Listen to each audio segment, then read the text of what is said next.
Good morning. Welcome to Brandenburg News Network. I am Donna Brandenburg, and it's the 19th day of January 2024. And I've got a very special guest who's going to be on this morning. So I'm going to get right to this and bring in Todd Buffington. Hey, Todd, how you doing? I'm well. How are you doing? Wonderful, wonderful. Keeping warm up there, hopefully. You know what? It warmed up a little bit yesterday, but it's still fairly cold, and we have a lot of snow. And so I think we're supposed to get down tonight to somewhere around 11 below. And yeah, it was kind of funny in my barn. We were in there the other night and tucking horses in, and all of a sudden I looked at the front two outlets and they were covered with ice on the inside of the barn, and it's a heated barn. So you know it's cold out when you see that.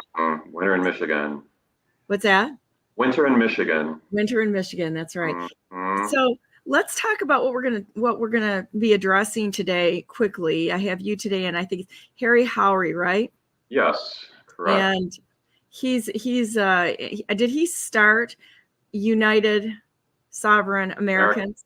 Yes, he's a co-founder along with Marley Hornick. Marley came out of Audit New York, which was leading and a big part of, and they started investigating the elections in New York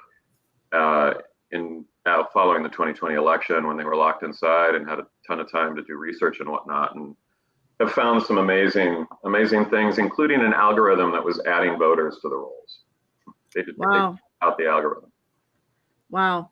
Yeah, there's so much wrong. There's so much just going wrong in the United States. I want to tell you something that just came up this morning here, because it's not just elections, it's intimidation of anyone who decides that they want to talk about elections. So I got a letter this morning, and I think it was yesterday, and I have a very, very disabled special needs daughter.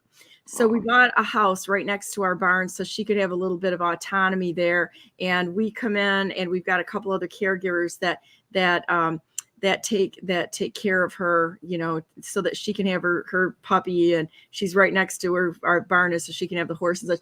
So lo and behold, Byron Township, who denied my FOIA here for election in materials by the township clerk, and told me that Jonathan Brader, head of elections, sent out a letter and told them to get rid of all of their election data, went to the county, went to the state. They've kept none of it, which is, I believe, in violation of four laws. They broke the law. So this morning I get a letter that says, we believe this house is a rental house, and we're going to require you to have it inspected. So my whole thing is, you keep hitting away, guys, and I'm going to be the biggest pain in your neck that you have ever seen in your life. And we're not only going to go ahead and prosecute those that broke the law, but we're going to go further than that. So stop harassing me, because it just makes me it's just going to make me hit back harder. And so, you know, it makes it really bad. I mean, I'm a mom who has a guardianship over a very, very mentally challenged and disabled child. Okay. Her mother was killed in a train accident by her side. And so now they're going after me for talking about elections and what the city has done. And I'm going to tell you something else. I was sitting in a restaurant one day, and there were two realtors in there talking about the city having a $30 million overage in it. And, you know, from taxes, COVID money, or whatever it is. Well, lo and behold, instead of giving it back to the citizens or the people of the area for an overage, they went ahead and they added on to the township building there. And amongst other things, I don't think any of us were asked. They just are building these big castles in order to entrench themselves into this establishment thing, to take away our rights, to take away our money, and then to harass us into compliance. Screw all of you. You just made me even a bigger fighter. People need to stand up and fight.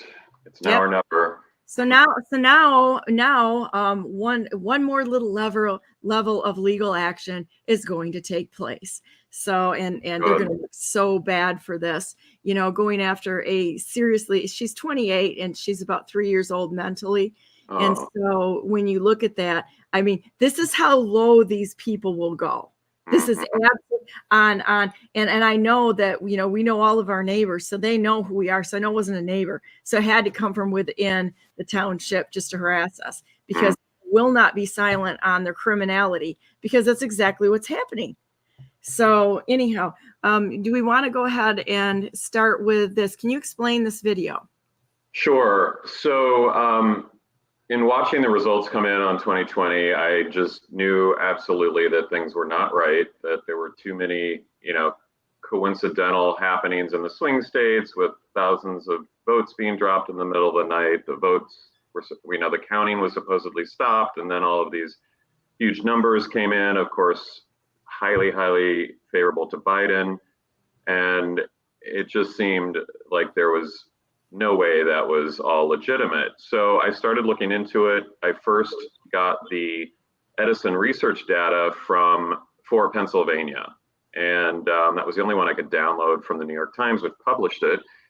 And started looking at it. And you'll see in the video, it covers this, that many of the ballot counts were almost the same exact percentage, if not the same, in Pennsylvania, county by county. And it was in the bigger counties where we saw this.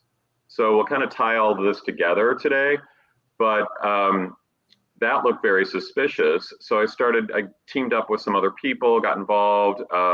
Someone from Georgia had a contact in the DOD and started talking to them about it. And they offered up, to share on their own the official CITL results that the DOD had received. And so she shared those, or he shared those, and I started looking at them, and it took about 20 minutes. I did two calculations. I did the running percentages by batch for Biden each percentage for Biden and Trump by batch, and then I did a running total percentage for Biden and Trump. And you could see immediately, and that's what this video is focused on, that an algorithm must have been setting these results, because they start grabbing the total vote percentage and overlaying the upcoming batch percentages. So they set the results with whatever the preceding total vote percentages were. They apparently override the batch results with those numbers, and then they hold it in place at those points in the election, and then they inject high counts for Biden. So that's really what we found. I hate to put the result at the beginning. Well, it's important for people to know that these people are cheating in ways we can't even imagine. Yeah, so spoiler alert, that's what happened. But now we'll show you how and what the data actually looks like. So many questions. So there's buildup in the video just showing a lot of the anomalies and things that happened that make you start questioning more and more. And then when you see the results, they kind of make more sense. Okay, well, what I'm going to do, guys, is I'm going to pause this every once in a while, or just go back to do the Todd and Donna screen, and then we'll go back. That's the way we're going to avoid getting a YouTube strike here, because we know that that's what's happening. I actually got my account suspended, the Brandenburg for Governor account, for whatever reason, because I talk about elections and everything else like that. So as long as we kind of go back and forth, then I think we got a shooting chance at going forward. So we're going to go ahead and play this video. Election. There's an endless list of reasons and countless numbers and statistics that do not add up. Here, we will show you why. It's doing it again, isn't it? Remember how that happened last time? Yeah, and it blanks it out. Yeah, and then why? Because let me see. I'm going to go off full screen, and we'll see if we can go back, because it did the same thing on Monday to us. How did we get it to play? Because we got it to play. I think I played it on my screen and it worked. Let's see what happens here. Show you why. And we're just going to play. No, it did it again. Look at this. Quickly review. Okay, you want to try sharing on your screen? Because it goes black when I try it. That is so weird. So typical of deep state, They're messing with us. That's why you can't get the message out, and that's why I get so heavily censored, because we talk about everything. And it's too bad, so sad, guys. Are you seeing the image? Yes. Okay, here we go. The food inside there is designed to last 25 years. That's because the food inside there is designed to last 25 years. That's because Why do so many question the integrity of the 2020 U.S. presidential election? There's an endless list of reasons and countless numbers and statistics that do not add up. Here, we will show you why and expose the truth behind the numbers. Let's quickly review just a few of the many anomalies and irregularities of the 2020 election. Keep in mind, these are just the tip of the iceberg. 2020 saw the largest increase in voting between presidential elections on record. It also saw the highest voter turnout of any election since 1900. 66.8% of adult citizens voted, a jump of over 5% from 2016. Registered voters also increased by almost 2.5%. Now, let's take a look at the swing states. In Pennsylvania, a little over 1.8 million mail-in ballots were sent out, but nearly 2.6 million were returned, meaning there were over 760,000 unexplained extra ballots. 21,000 dead voters were discovered. There were over 1 million voters whose only vote on record was the 2020 election. Keep in mind, only around 300,000 residents came of voting age between 2016 and 2020. Over 300,000 voters were purged from the SURE registered voter database after November 3rd. According to data published by the New York Times, 3 of the largest Pennsylvania counties had matching percentage results for many of their vote counts. In Allegheny County, 13 of 18 absentee ballot counts matched with 1%, and 4 other counts matched with each other. Bucks County had 7 consecutive matching results for absentee vote counts, then 3, then 2, and 2 consecutive matching results. Philadelphia County had 9 matching counts and 8 others that matched in percentages for the candidates. Looking at Arizona, in Pima County, there were a number of voting precincts that saw extremely high return rates for mail-in ballots. 2 had over 100% technically impossible, and 40 had over 97% returned, highly unlikely. Also, as the return rates went up, so did the percentage of votes going to Biden. These numbers should not necessarily move together. In technical terms, there is no reason for them to correlate. As you can see in this chart, return rates increase going from left to right. The blue dot shows that Biden gets a higher percentage of the vote as return rates go above the average of 87%. The share of votes was consistent below the average. Again, this would not happen naturally. What's even more odd is that as the return rate went up, Republicans went from voting 6% for Biden to 40% for Biden. There is no reason this should normally happen.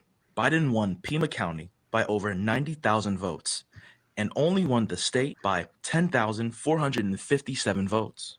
Arizona also saw a huge increase of 7.4% in registered voters between the primary in March and the general election in November. Arizona also had a very high 80% voter turnout in the state and over 80% turnout in 6 of their 15 counties. So not only did Arizona have an oddly large increase in registered voters in 2020, they also saw extremely high turnouts, especially in mail-in ballots.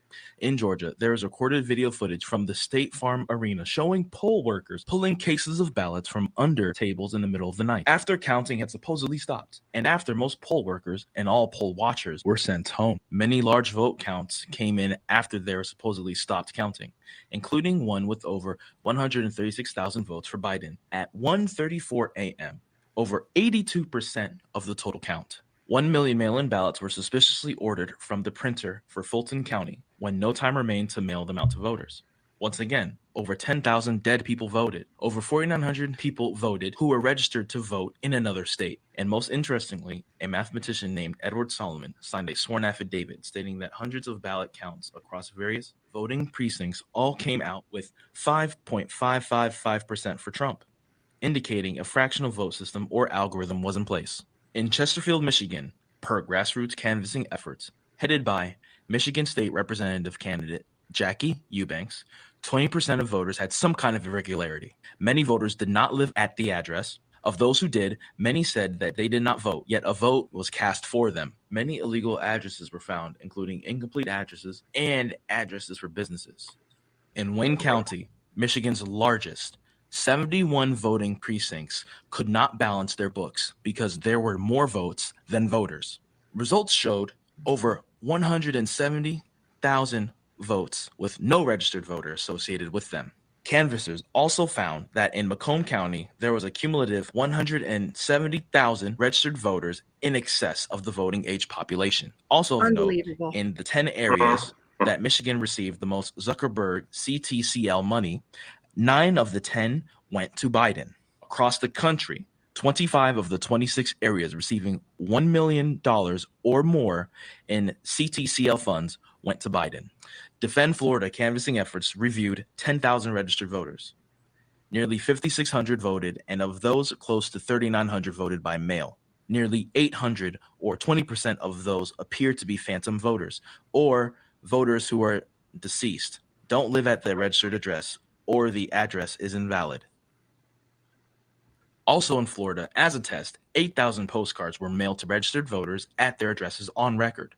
Of those, 1,200 were returned as undeliverable. In other words, either the person did not live there or it was an invalid address. 6 counties had registrations totaling over 100% of the eligible voting population. 2 more had 100%, and 19 had 95% or more, all of which were abnormally high, indicating likely fraudulent registrations. In those suspicious 6 counties, Democrats increased votes by 45% on average versus 2016, but only increased registered voters by 12% during that time, a huge difference of 33 points. Republicans, however, increased registered voters by 18% and increased voters by 20%, tracking much more closely together as one would expect. Take a look at this chart. Democrat registered voter increase is in blue, and their voter increase is in orange. Republicans' registered voter increase is in gray, and their voter increase is in yellow.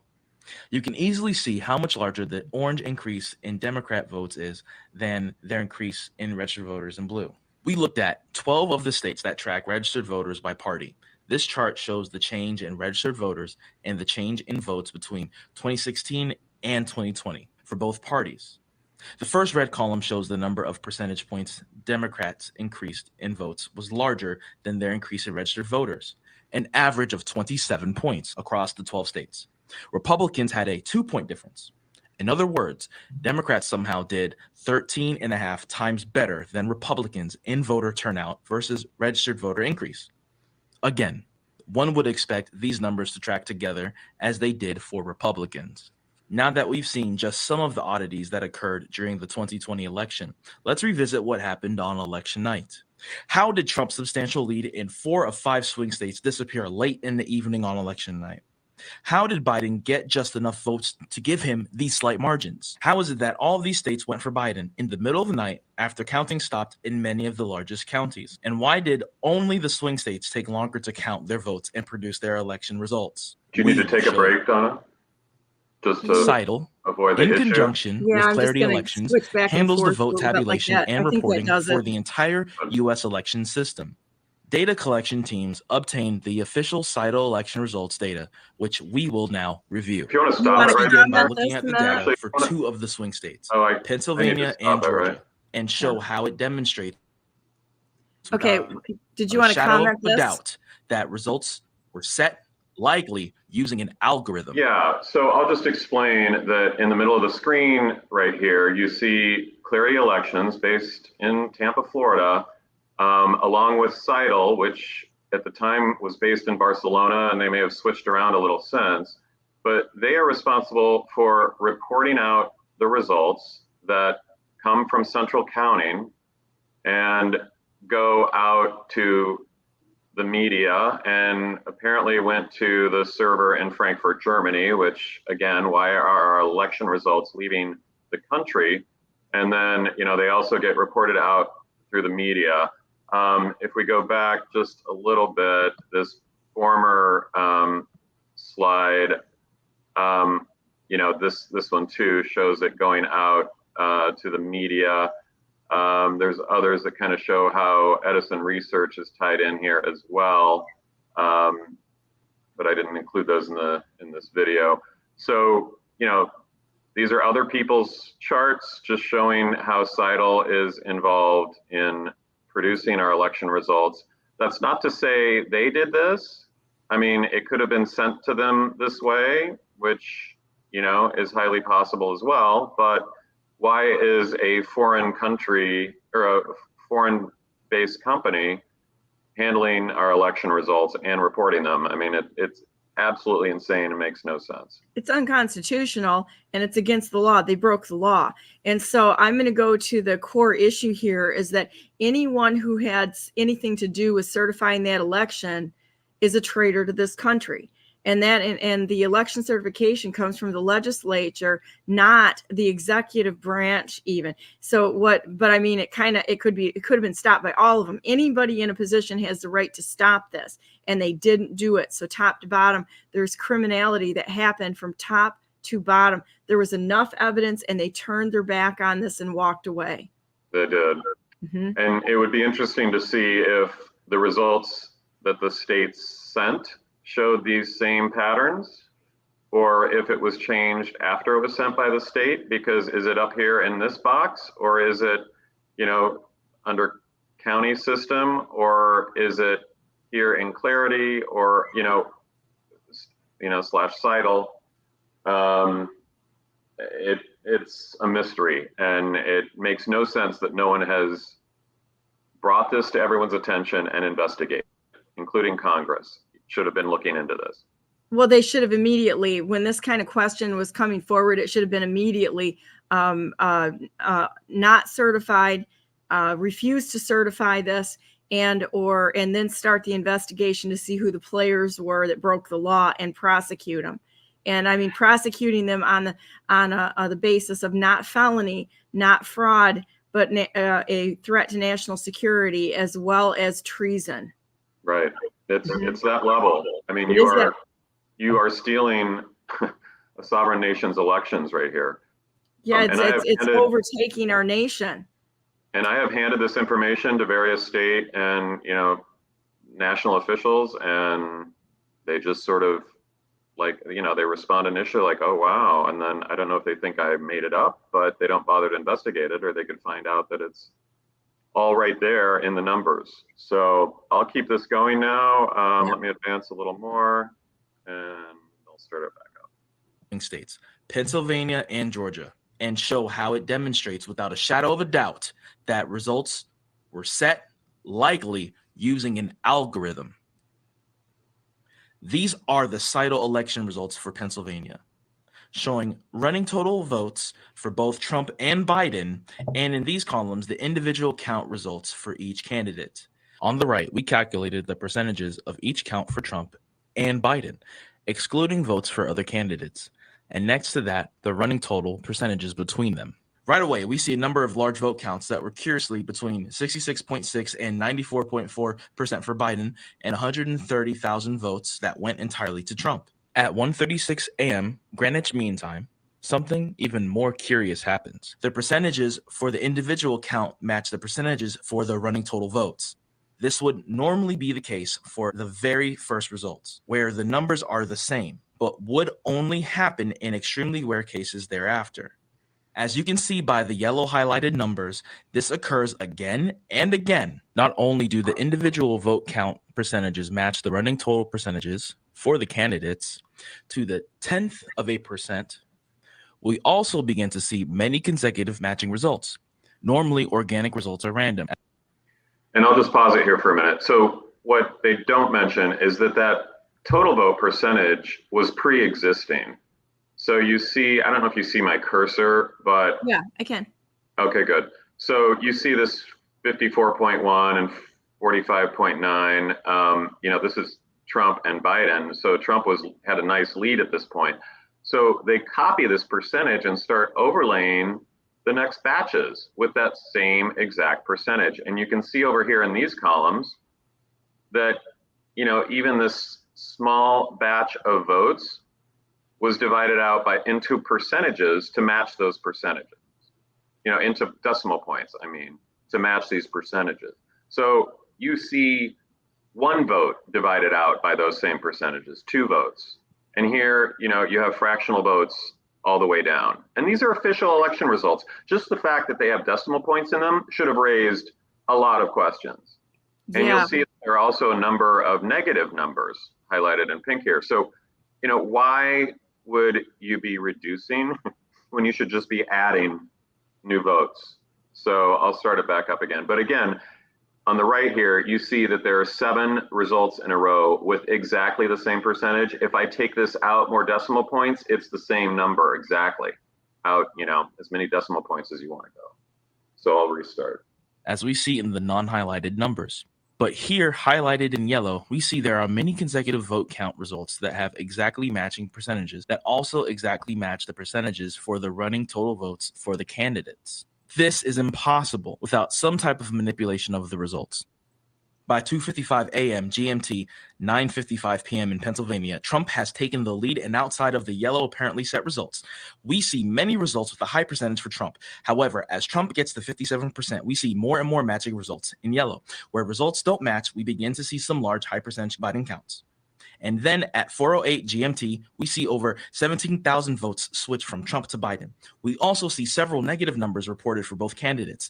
Why would there be negative numbers when they should only be adding ballots? We then start to see matching results in yellow, and the high percentage Biden counts become more and more prevalent, and Trump's lead begins to disappear. As Biden takes the lead, we see 35 consecutive counts with the same exact percentage results. Note, the fractional votes going to each candidate. This should not happen either, unless fractional vote allocation is being used. After that, there are only matching results with a few very high percentage Biden counts mixed in. After a 3-hour and 15-minute break in reporting, there were 50 large counts reported that were 70% or more for Biden, totaling nearly 620,000 votes. Trump had a 620,158 point lead before the break in reporting. Coincidence? Next, we look at Georgia. We see by the yellow highlighted fields that matching results started at 12:23 a.m. GMT, 7:23 p.m. in Georgia, when Biden has the lead. But outside of the few matching results, Trump is getting a high percentage of the votes. Then, thanks to a large 81% Biden drop of nearly 59,000 votes, Biden regains the lead just temporarily. Trump quickly regains the lead and again gets to 57% of the vote. Just like in Pennsylvania when Trump reached 57%, we see more and more matching results begin to appear. Then we see high percentage Biden counts mixed in, and Trump's lead begins to erode. At 6:34 GMT, 1:34 a.m. in Georgia, there's a drop of 136,000 votes, 82.4% of the total for Biden. After that, every count is either matching or a high percentage for Biden. There are 23 consecutive counts with matching percentages that also match the total vote percentages. Then 55, and finally 95 results in a row that are the same exact percentages. So you see how many impossible results there are at the 50-50 mark. And, this just tells you they've beat down Trump's lead, and they get it to 50-50 and they hold it there. There were 55 batches where the percentages matched exactly at 50-50. Can you believe that? No, I don't believe it. It's impossible. Absolutely impossible. And then after that, it's ridiculous. They just get Biden over the hump with a mere 3,500 votes, just under. And then they have the nerve to hold it there with 95 batches that are all the same exact percentages. So it's clearly, it baffles me that people aren't talking about this when it's so blatant. Well, it's like we were talking before, that we're so heavily censored that if you're speaking the truth, they're going to try to harass you, shut you down. They will attack you. They will go after you. And that's the problem. I mean, your stuff needs to be out there. The stuff that you've put together, it's incredible.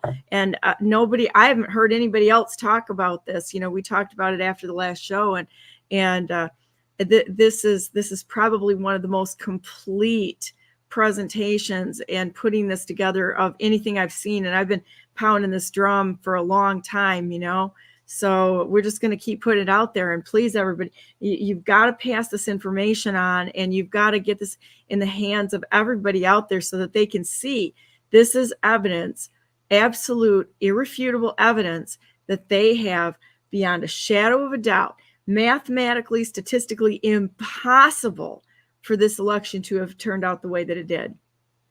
And, our videos have a total of views, well over 10,000, and no one has offered an explanation as to why this could have been legitimate. Because they can't. There is no explanation for this. I mean, there's no explanation. So the only thing that they can do is try to silence you and keep this from getting into people's hands.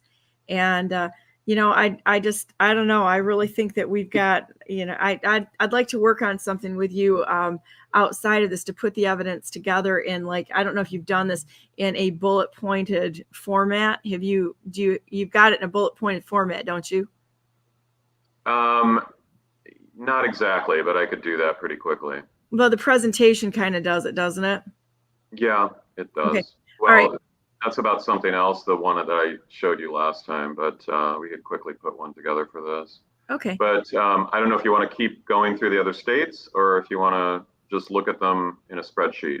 It's up to you. This is your time. However you think you best want to get your message out here. I'm here to try to get voices out of people that have been censored and bring together people that have all been shoved to the side because they're speaking truth.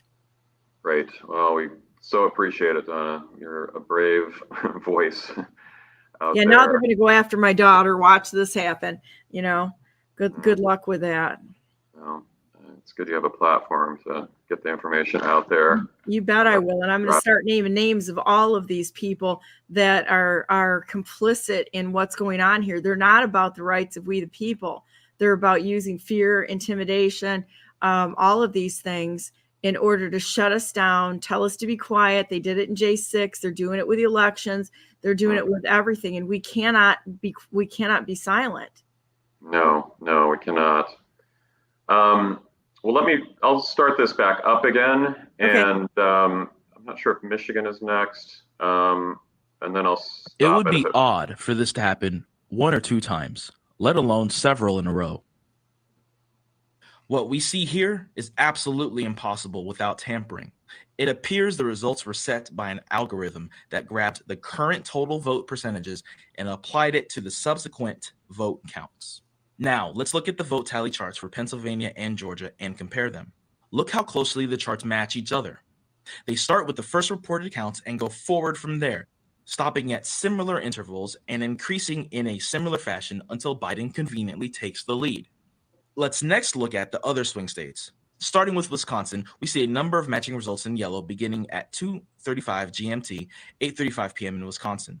They become more and more prevalent as time progresses. Note once again, the high percentage Biden results in orange. Wisconsin saw many consecutive matching results. Shown in this chart, the results slowly inch in favor for Biden by 1 or 0.2%. The same results are repeated 5 to 16 times, which we see at 52% for Trump and 48% for Biden. And again, we see a large number of Biden votes injected in the middle with 143,378.538 votes. It's insane. 85.1% of the total going to him at 3:42 a.m. in Wisconsin, giving Biden the lead with 50.2% of the vote. Let's move on to Michigan. Again, we see many matching results in yellow and high Biden counts in orange. Trump reaches a high of 60.8% of the votes, but more consistently, set results and high percentage Biden counts begin to take away his lead. Biden's share of the vote slowly begins increasing by mere 0.1%. Then at 11:31 GMT or 6:31 a.m. in Michigan, like we saw in Arizona and Wisconsin, there is a drop of 141,257.75 votes for Biden, 95.9% of the total, giving him 49.3% of the Trump and Biden votes. After that, nearly all counts are either set to match the total vote percentages or are high percentage Biden counts, giving him the lead. In Arizona, things were a little different as Biden had the lead from the beginning. So I'll the stop vote it there. setting was about It's a little maintaining different in Arizona because Biden had the lead all the way through, but they're still using the total votes and overlaying the batch counts with those numbers. Oh yeah, I can see it when you look at it. That's insanity. I mean, this is complete irrefutable evidence. Yep, it sure is. I'm going to stop sharing that screen, Donna, and come back. I And hope all these people go to jail at the very minimum or are tried for treason. Every one of them, from top to bottom. And I don't mean just in, the executive branch. The legislature is responsible for certifying our elections. Every one of them needs to be removed, and including let's just keep going right down into the counties, the clerks, and everyone, because nobody stood up. Well, there's a few of them that stood up. There's a few of them that stood up and refused to follow orders, but most of them just said basically Heil Hitler and moved right forward with their little Nazi commandants above them. Marxists. They're Marxists. Yep. They are going along with it, and they are destroying our country. So I want to share with you something else that kind of shows you how it was done. Are you seeing me page through this? Yeah, hang on. I'm going to add it to the stage here. So there you go. Yep. Okay, so this is a really brilliantly done, simple analysis of all the states. And what they did is they took Biden's increase over Hillary, and then they backed out any increase Trump received in 2020 over 2016, and they called it the contrast number. So they looked at this by county in every single state, and it kind of shows you a likely scenario for votes being injected in the counties that are at the top of these charts. And here's Georgia. So guess who's at the top? Fulton County, with a contrast of almost 65,000 votes. And right behind is Gwinnett, DeKalb, Cobb, and Henry. And you can see down here, these are the numbers that Biden increased over Hillary, less Trump's increase. So how improbable is it that someone who campaigned from his basement, that was very unpopular and really had no winning, campaign promises aside from he wasn't Trump, and how is he going to get 64,000 more votes than Hillary Clinton 4 years before? I mean, it makes no sense, right? So this is where I believe they were injecting those votes that helped set those or back up what the algorithms did. Here's Hawaii, all above. The red line is kind of the baseline where you would expect it to be. If it's above that line, it starts to get suspicious. We go down to some other swing states. We'll look at Michigan. You might have some good input as to how accurate this looks. Here's Michigan. We talked about Wayne County in our report, and then the top 10 are here. Oakland, Wayne, Kent, Washtenaw, and these are the extra votes that appear to have gone, to Biden over what you would expect, a normal increase potentially to be. I mean, I'm surprised he got any more than Clinton anywhere. So it kind of goes along. Sorry, go ahead. I think you've got a lot of players in all of those areas that are absolutely tied into the deep state and big money type stuff. All of them, just because of their proximity to either large city commerce. Kent County is where they had the servers pinged here, having to do with Conic, and there's more going on here with that. You've got the DeVosses, which when you see what happened with January 6th, Betsy DeVos stepped down on the 7th, and $22 million was given to Pence to basically go against President Trump, the rightful president of the United States. So when you look into these areas, so that's Kent County, And you look at all the other nonsense there. Ottawa County, we've got a lot of DeVos ties there, as well as some no bid contracts within the MIGOP that were awarded for nominating the chair of the Republican Party. I mean, this thing is it's like an organism with cells, and all that, organisms are made up of cells, and this is what we have running this state. And the players' names are coming out and being tossed out there, and we're seeing exactly who is involved and the level of criminality. And I think that's one of the best things that President Trump has done. He has exposed so much by being willing to stand out there and take the grief and the attacks, and he keeps coming back fighting again and again and again. Mm-hmm. He doesn't back down. He just keeps going. And no matter how much they attack him, he stands unwavering, and he's not beaten down. He stands unwavering. And just like General Flynn, he's defying them to even attack him. And through that process, he's dragging people out in the light. Right. Well, the legal attacks are ridiculous. None of them have any grounds or any, validity to them. And now you're seeing what's happening in Georgia with, is it Fannie Willis? Is that who was? Yeah. And money to her boyfriend to prosecute Trump. Yeah. I mean, come on. It's like, come on, man, I'm going to do the Biden thing. Come on, man. I mean, this has gotten so ridiculous. And, if they are in fact criminals, they're pretty stupid, really, and not very good at it, because you can find that stuff. The problem is because they own the media, the Marxist media, the fake stream media. Right. You can't get it out there unless you go to an alternative news source.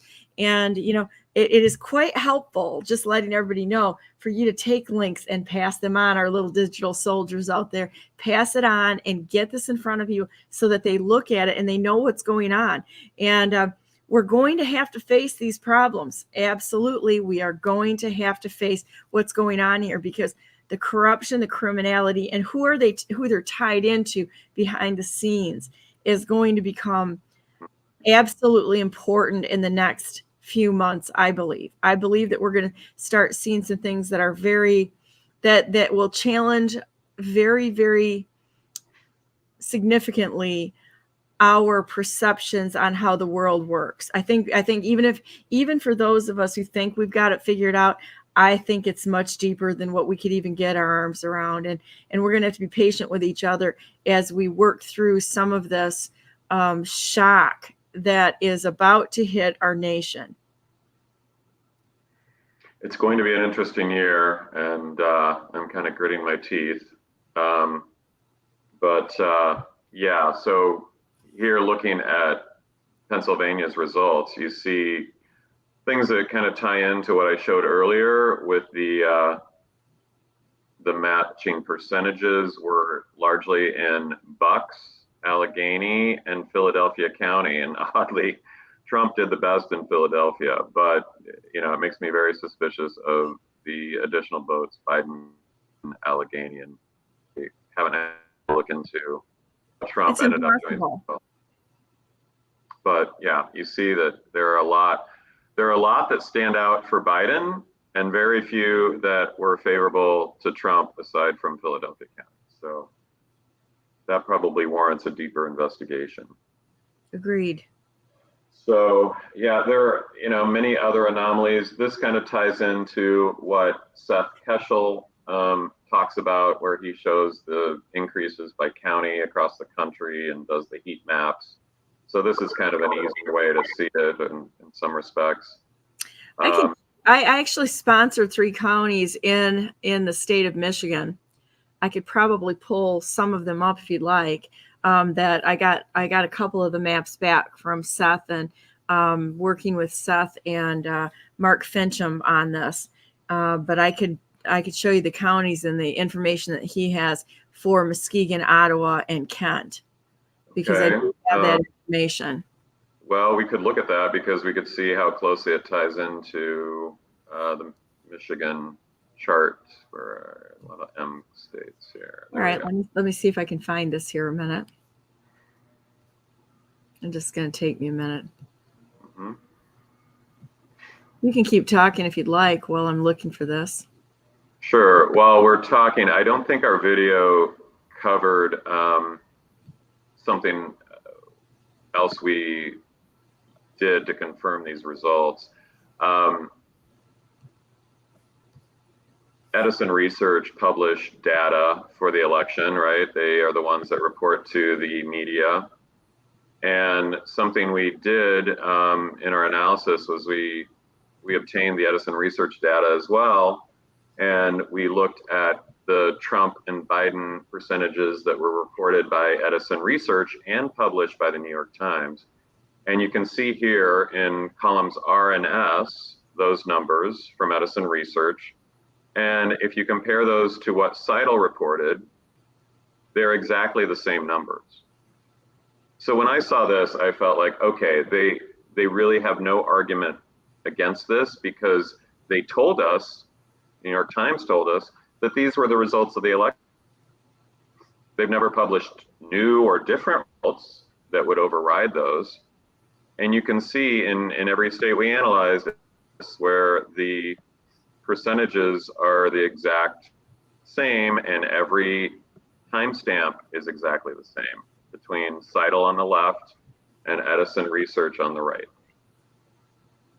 So, you know, I see if I show, and yeah, here's, it's not like toggle to different pages.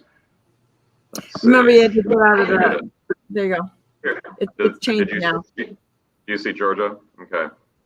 So what I'm talking about is shown here. These are those last results in Georgia where they all match. And Edison Research said the same thing. And it should have caught people's attention that results were being reported, and yet the percentages weren't changing at all. I mean, these were small batches, so maybe you wouldn't expect them to change the results, but when larger batches were reported, you know, the same thing was happening and no one seemed to recognize the issue. So here on these columns, these are the number of votes that were given to each candidate, and they're broken down by these same percentages, even though it was 8 votes. And here are 6 votes broken down by those same percentages. Here are 3 votes broken down, same percentages. It's truly insane that no one has raised red flags over this. Hang on a second. Let me download this a minute, and I got to get it in a file here a minute. Something else that we show in our video towards the end, if people want to go watch it, is there were reported for the results from various states, and for the ones we could find, states we looked at, we charted our result, and you know, they mirror each other perfectly. I can show you that more easily here. Just have to go. Yeah, this is what we do. It's real news for real people, by real people at the kitchen table as we go through this stuff, guys. And I think this is a really, really good process to go through to bring up things as we're going, you know, because it's real. This is real time stuff, and it's for real. Let me see if I've got. These are the slides from the video. So, you know, if you wanted a bullet point presentation, this kind of be it. So that was the chart showing how Pennsylvania and Georgia results came in, you know, a little too similarly to be believable. And then the charts, this was the gateway on the bottom, and our data, theirs was by percentage and ours was by time, or vice versa. So they're slightly different in terms of the scale, but you can see the same shape and, you know, how they are the same results in the end, and the same. It's engineered data. I mean, anybody that has ever looked at anything for fraud would look at this and say it's absolutely engineered data. There's no 2 ways about it. Here, I'm gonna go ahead and put this Ottawa County map up that I have a minute. And okay, sure. Here's real Georgia's, which was an exact match. I mean, you can see it very clearly. And So so I'll here's stop. there's that Ottawa County map that I paid for.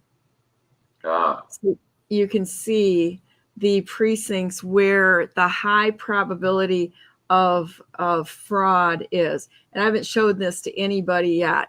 So this was a map that we can take and bring to our, let's see if I can get it so that you can see the whole map here. and was this one of the more red counties for Seth? I mean, one of the more, you know, hot. He had a heat map, right? So was this Ottawa County? This is Ottawa County, and this is right next to Muskegon County, where the voter registration fraud took place that Nessel was involved in, who did not act on it. So Muskegon County is just above Ottawa County, and then Kent County is to the east of this. And so you can see, the where the high probability of cheating and fraud is. This is a fraud map. So the red is high likelihood of fraud, strong unexplainable divergence from the bend. Yellow is suspect probable fraud, moderate divergence from trends. And then the green is low, no fraud, aligns with voter registration trends, and NA is eliminated, likely due to redistricting. So that's another thing that came out in Michigan is there were areas in Michigan that were kicked out or that are in court because of the redistricting and how they did that. And there was no reason whatsoever to certify this election. And I'll go back to the fact that it's our legislature that really needs to be called to attention, because they're the ones that are responsible for certifying the election. Every single one of them, in my opinion, needs to be removed for their failure, because none of them got up and screamed about it. I mean, they could have actually got the people behind them and said, wait a minute. Not one of them stepped forward and said, Houston, we got a problem here. They rolled it through, they passed it to the Board of Elections, and they passed the responsibility off to them instead of stopping it when they could have. Right. Well, that's a perfect segue to your next guest. I know Haury, and working with him for Florida on the United Sovereign Americans effort, and they are looking at elections, how they were run, how they were conducted in many, many states across the country, and they are planning to hold those accountable who certified illegitimate elections based on black letter law. So I think it'll be a great discussion with him, and it gives people an avenue to actually take action and hold those people accountable like you're talking about. So, this is my new best friend, I got a feeling, because I've talked to so many people. It's just like I really hadn't heard about this effort. And I'm going to tell you what, this is what I keep saying, is that we want to go forward, but I don't. So many of us are like, we're like this. There's so much stuff to work on that, you don't really know the best path forward. So when you told me about Haury, I was like, now we're talking here. This is action. This is what we need to do. And as the vice chair for the Constitution Party in Michigan, we are moving our party past the point of just sitting around complaining about things. We're working with referendums of Michigan and such to actually have work sessions and get together and get something done. We have to get people moving, not to sit here and talk about political ideology, because it's all screwed up. And both sides of the aisle right now are involved in this. And we need to hold both sides accountable in a very much an American way. And I mean, I always say this, I'm like, you have to dare to be an American, because the labels are misleading everyone. It's like a ring in a bull's nose. They're going like this with us all over the place, and nobody's coming up for air or has a chance to stop and get a plan. So I'm real happy to talk to Haury. So thank you so much for coming on today, Todd. I really appreciate you sharing everything. You're amazing. The work you've done is absolutely incredible. And just so everybody knows, the website is Enigma Intel on Rumble. Rumble. Yeah, on Rumble. I will Enigma share that link. Excuse me? Yep, Enigma Intel on Rumble. You're right. And the I'll channel. share that on my Telegram channel, which is Brandenburg, the number 4 MI. And so, and if you need to reach out to me, anybody, that's where you find me, because I do all the posting and I answer all the posts there. So, so anyhow, thank you so much. And Thank you so much, Donna, for all you do. Appreciate it. It's great standing with you. I really appreciate you so much. So thank you. We'll have you back on again soon. Sounds good. Take care. Stay warm. Thank you. All right. Well, I'll be back in just a minute with Harry. This is going to be a fun day, guys.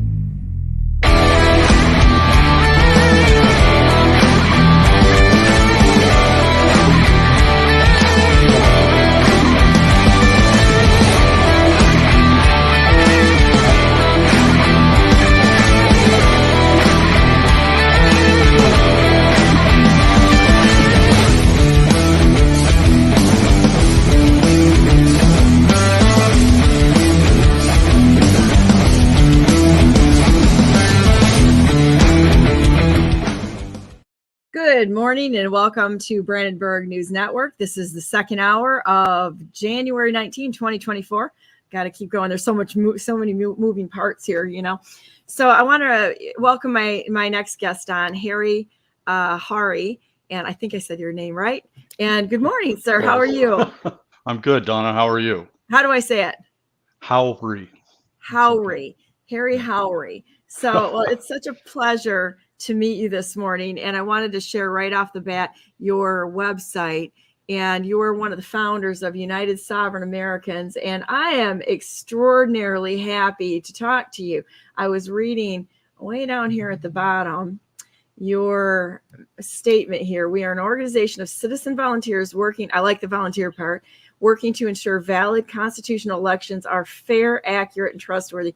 We also seek to hold citizens, politicians, and officials responsible for obeying our election laws.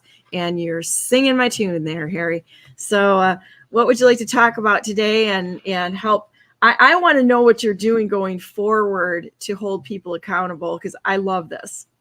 So there are many ways to approach the election mess that we're in. I mean, it's open debate. I discuss all the various facets of this with people all over the country. I've been involved in the election contest, if you will, since 2020. I spent Thanksgiving and Christmas in Washington, D.C. at the Westin Hotel. Fortunately, I left on New Year's Day and didn't stay around for the festivities immediately thereafter. But the Fedsurrection. The fact of the Fedsurrection. So, and you are familiar with this in Michigan, right? The initial trial run for the Fedsurrection was with your Whitmer kidnapping. Anyway, yeah. The fake kidnapping and all this other stuff that's gone on here. I mean, I got to tell you, it's like Michigan is the poster child for a Marxist takeover of the United States, central here, including giving land. It's for the to the World Economic Forum to move their world headquarters to Detroit. Well, that'll be a great thing. We can see Klaus Schwab on the streets then, and yeah, just fun. Wonderful. But anyway, what I'd like to talk about is what we're doing, obviously, and our website, just for everybody to know. United Sovereign Americans is at unite4freedom.com. So please read and look at our content, volunteer either your time or your resources. This is an important thing.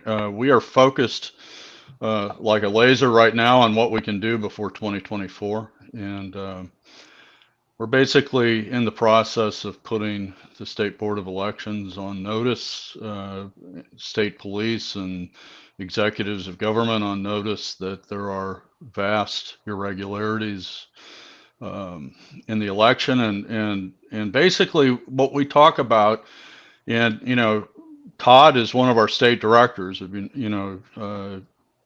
United Sovereign Americans in Florida, but he we look at these statistical anomalies and we know that this is an indicator that something is terribly wrong.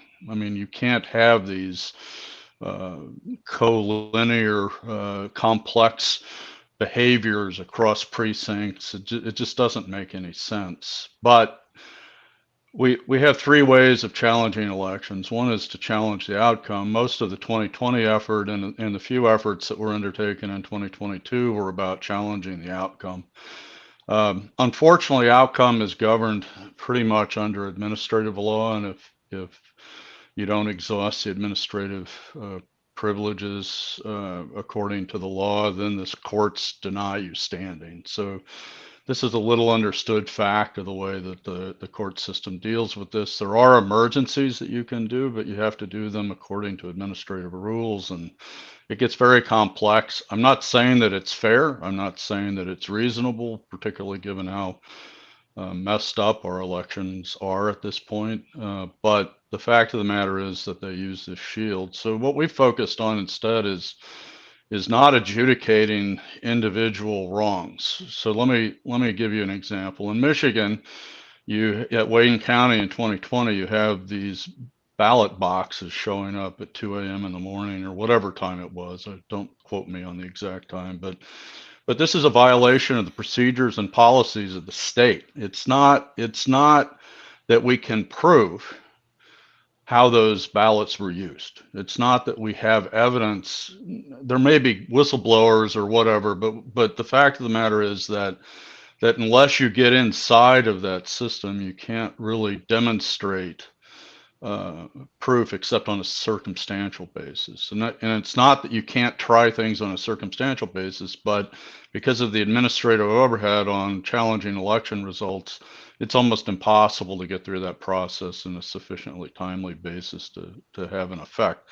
But what you can do is say that the process of certification was wrong. And I was glad to hear at the end of your program you talking about that, because the federal definition of certification, or to certify, is to not only attest to the accuracy of some number or measurement, it's to attest to the compliance of that process. So what we're focused on, and this may sound kind of different to people, I understand that, but what we're focused on is the official misconduct. The fact that they went ahead and certified an election that was impossible to certify, both in 2020 in most states and in 2022, and they fully intend to do it again in 2024. If anybody is misled about that, I would be happy to have a side conversation with them. But the model has proven successful for them, frankly, for longer than just 2020 and 2022. Oh yeah, this has been going on for quite a while. Right. So the first election that we see these statistical anomalies at this scale is 2008, which might correspond to something else that's interesting. But probably like the Kenyan. So but we see actual indicators of this in several anomalous events. The biggest anomalous event that should have warned us about what was coming was when they flipped 5 House seats in California in predominantly red areas in, I guess that was 2012 or 2014. I don't remember. Maybe it was 2018 actually. But the fact of the matter is that we've seen this kind of thing repeatedly. So what we focused on instead is say that, so the design of the elections is quite simple. And you say it on your own introduction to the podcast, trust is earned. Well, actually in elections, trust is assumed. That's why they allow administrative process to govern the elections, because it's assumed that everybody's going to have fair and open and honest elections. Nobody's going to cheat at scale, although we have a long history of election cheating all the way back into the 1800s, which much of the law that governs elections and election cheating actually come from the period between the Civil War and the 1890s. And people don't realize that. The cheating is not only is not new. It's something that's venerated in the tradition of political parties, and it has to be stopped. I mean, every time that it erupts, we move to correct it. This time, though, that they have the essentially a monopoly over the mainstream press, and it's very hard to get the message out as to what's happening. But So during the 2020 election, I was working with various legal groups trying to deal with both election matters and cybersecurity matters. I have a deep history in cybersecurity. Please don't throw any rotten apples my way, but I used to work as a senior information systems architect for the National Security Agency, and I retired from that some time ago. But the fact of the matter is, a lot of people talk about cyber things in a nonsensical way. They don't understand what the risks are. They don't understand that things can be done quite easily to various systems, including the sad state of our election equipment. But I'm not trying to say that we have proof, incontrovertible proof of scale oriented machine-based cheating. But the fact of the matter is we have to trust our system. To allow administrators and bureaucrats to decide whether or not you have to follow the law is absurd. And so we're in this situation right now where the voter rolls are corrupt, as defined by the federal government. There are people registered that are obviously not real people. They've either been dead for a decade or two, or they're registered at empty lots. They're registered at auto mechanic shops. I mean, this is not okay. And the secretaries of state around the country know this. And in New York, where we first started this kind of systematic analysis of election misconduct, we've got indications of upwards to 6 million defective voter registrations. This just isn't okay.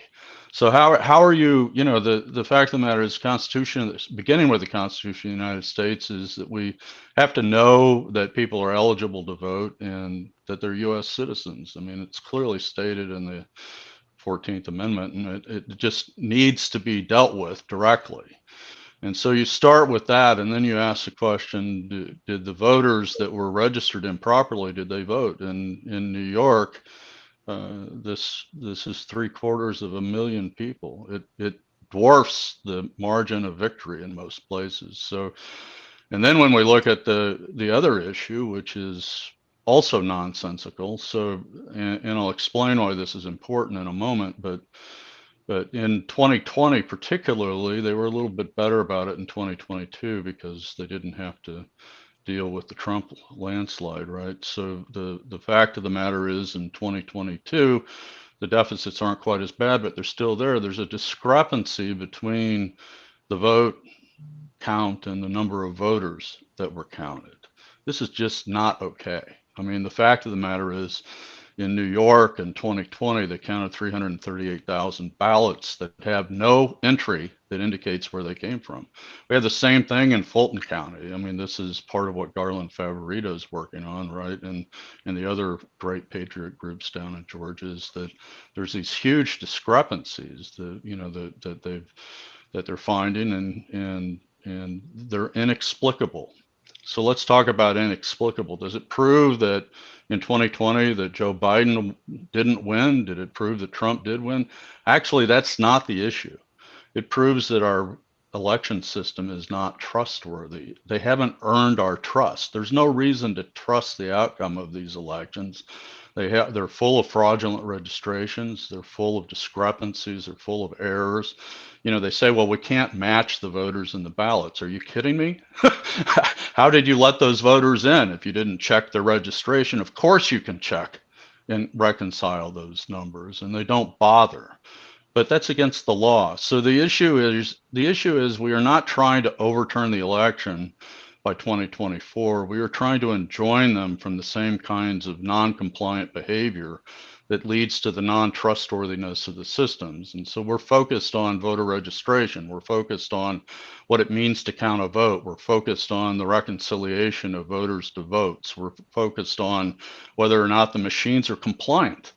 It's not that, and David Clements, who's one of the bigger proponents out there of eliminating machines. There are many people out there. I'm not trying to just talk about my friend David, but the fact of the matter is that they should be compliant. So if they haven't done the chore of of accurately and properly certifying the machines, they shouldn't be used. And you have to understand, I was an information assurance architect, which basically means that I was in charge of designing security for some of the most secure systems in the country. And I know a pig when I see one. You can't just stick lipstick on it to make it something else. It's not okay. The current state of the election control systems, you know, the adherence to policy and procedure, the complete lack of process, the failure to certify, you know, the systems, and the failure to maintain accuracy are all completely intolerable. And so what we're doing is after the New York work was completed, and New York Citizens Audit was founded by Marley Hornick and a great group of patriot volunteers in New York, and it came together in conversations. I met Marley at the pit with True the Vote. We were both invited there, and basically we struck up a conversation over a course of time. True the Vote introduced me to what Marley and her folks were doing. There's another person goes by the nom de guerre of Art Zark, but Andrew Paquette is his real name, and he's got a Substack out there that but they found interesting patterns in the voter registration rolls that were inexplicable. They were obviously machine made. They were deterministic, not random, like registrations would be. So we even see evidence, clear evidence, and it's been tested now in other states, clear evidence of injection of voters into the voter registration system. Do we know how they were used? No, not really. Were they used to throw an election? Maybe. Were they used to expand the electoral representation of the state? Absolutely they were, because the way that the apportionment and electoral college are allocated are based on biannual or biennial adjustments to the census, using one of the primary resources is the voter registration rolls. So if you inject huge numbers of fake voters, you're increasing your effective representation in Congress, you're increasing your representation in the Electoral College, and you're getting an increased apportionment of grants and funding that are apportionment related. So the fact is we have a very dirty system, and nobody seems to care. And why is that? Because they're all incented in the system not to care. They're either apathetic. I mean, we actually use it. We say they're malicious. There's either malice, ignorance, or arrogance, and we see elements. Can I give you one more option that could be there? Sure. Is that they're all working together in order to overthrow this nation? Because when you start seeing the complicity and how they're working together, I had somebody on yesterday that showed a clerk up in Northeast Michigan. We basically shared information on a case that they were named in with a judge from another area, and to try to protect herself, and it's so corrupt, and you can see the collusion going on between them in order to protect each other.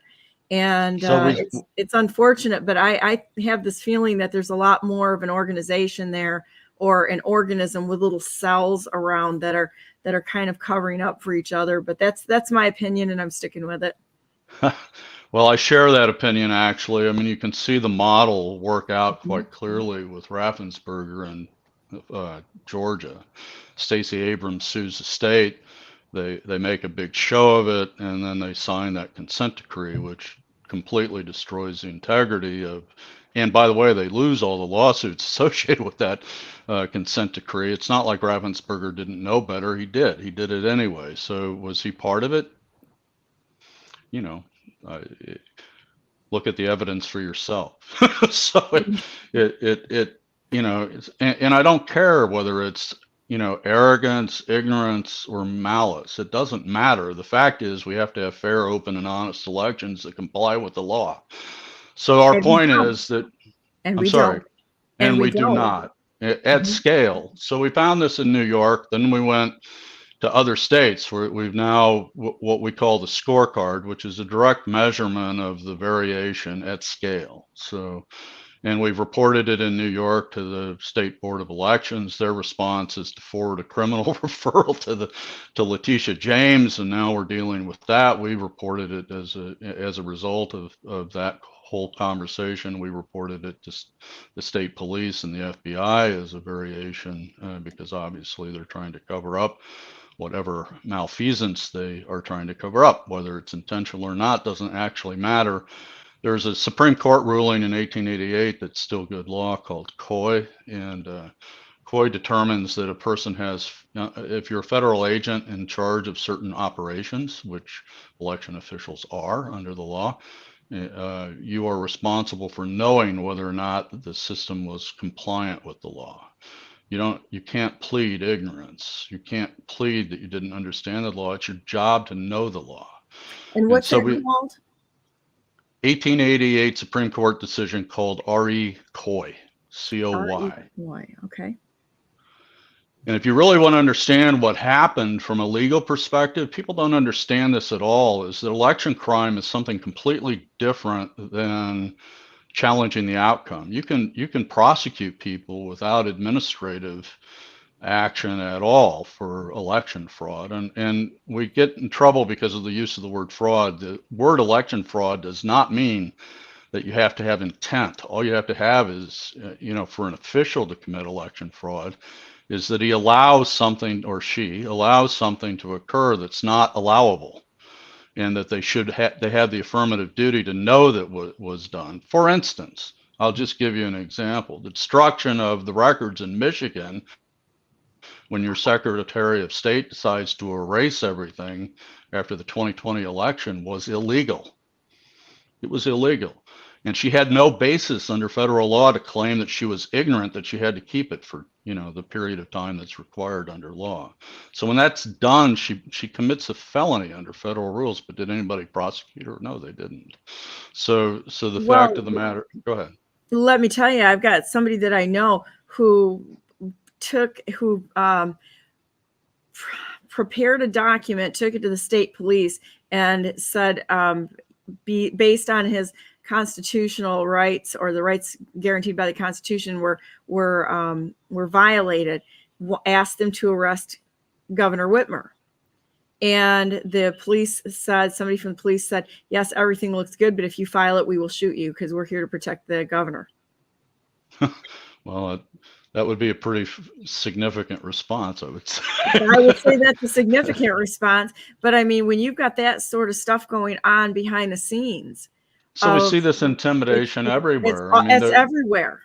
Letitia James is going after New York Citizens Audit, who all they did is they looked at, so this is what we do, just to be clear. We take their data, not our data, their data. We analyze it against the law of the state or the federal law, and determine whether or not it's at variance. If it's at variance, it's against the law. So if it's a requirement under state law or a requirement under federal law and they haven't done it, it's illegal. Injecting that registration into the system, accepting it when it's known to be at variance, is defined under federal prosecution guidelines as election fraud by an official of the state. So you have the same thing with the erasure of the data in 2020 in Michigan as an example, because this violates the record retention law under HAVA and under NIVRA actually. But the critical one was HAVA, because that governs how the voter data, the count of the ballots is regulated. So the fact of the matter is that what we're doing now is we're taking this approach to what we call the state scorecard. We've got scorecards completed now in many states. Texas, we're close in California. We're working on one in Michigan. We hope that it's done in a week or two. We are working on other states as well. Maryland is completed. Missouri is close. New York obviously was the first, because they've been working on it for 3 years, trying to develop this model, a little bit with my help, but mostly on their own. And then Marley and I had developed this legal strategy because besides being with the NSA, I helped write HAVA originally. And the reason is because I'm from Missouri originally, and Missouri basically wrote HAVA Attorney General, who becomes Attorney General Ashcroft, and a guy by the name of Paul DiGregorio, who becomes the first chairman of the EAC, basically were put in charge of writing HAVA. Why did I become involved? At the time, I'm running a software company that does high volume item processing with scanners, right? So at the time, we were running some of the largest item processing systems in the world.